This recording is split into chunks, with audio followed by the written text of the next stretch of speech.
it a political issue. He demands recognition, respect, human rights, and he rallies a large group of people. And there are violent clashes between him and police, his group and ordinary people, no matter what. It's black against white, yellows against green, doesn't matter where the division line goes. As long as this group come into antagonistic clash, sometimes militantly, sometimes with firearms, that is destabilization process. The sleepers, many of whom are simply KGB agents, become leaders of the process of destabilization. Doesn't mean that Comrade Andropov sends Comrade Ivanov to the United States. The person who takes care is already here. He is a respected citizen of the United States. Sometimes he gets money from various foundations for his legitimate struggle for, I don't know, human rights, women's rights, kid lib, prison lib, whatever. There are sympathetic Americans who donate their money to him. This stabilization process usually leads directly to the process of crisis. In case of developing nations, that's the area where I was active. The process starts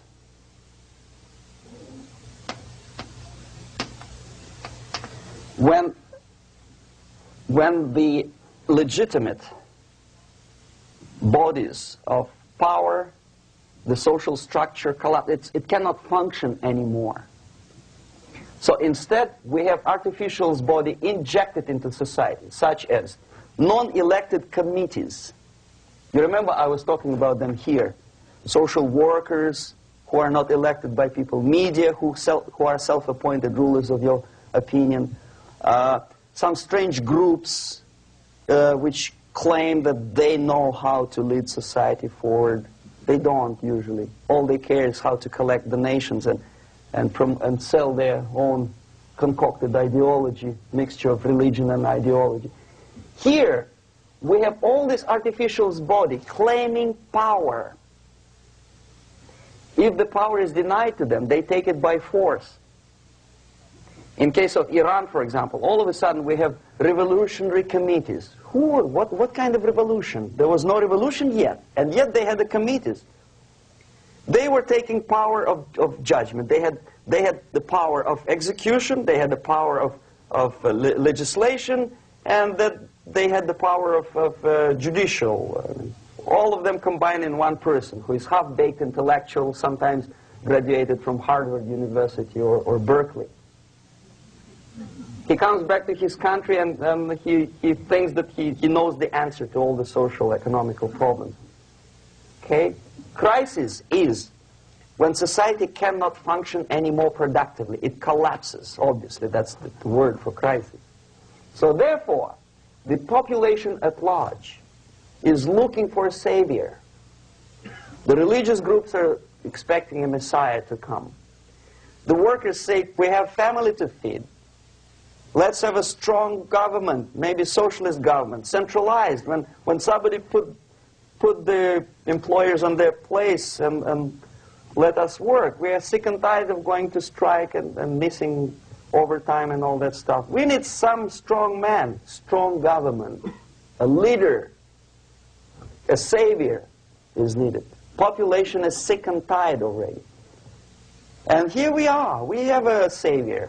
Either a foreign nation comes in, or the local group of leftists, Marxists, no matter what they call themselves, Sandinista, a reverend or some sort, Bishop Muzureva, like in Zimbabwe, doesn't matter.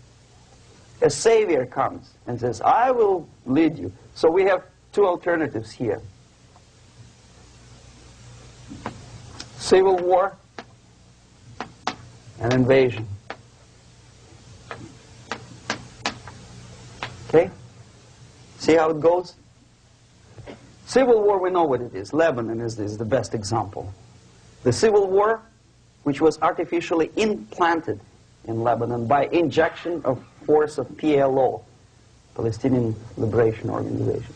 Invasion we had in many other countries like Afghanistan. Name any East European country. It was invaded by the Soviet army. But the result is the same. The next stage is normalization. Normalization is a very ironic word, of course.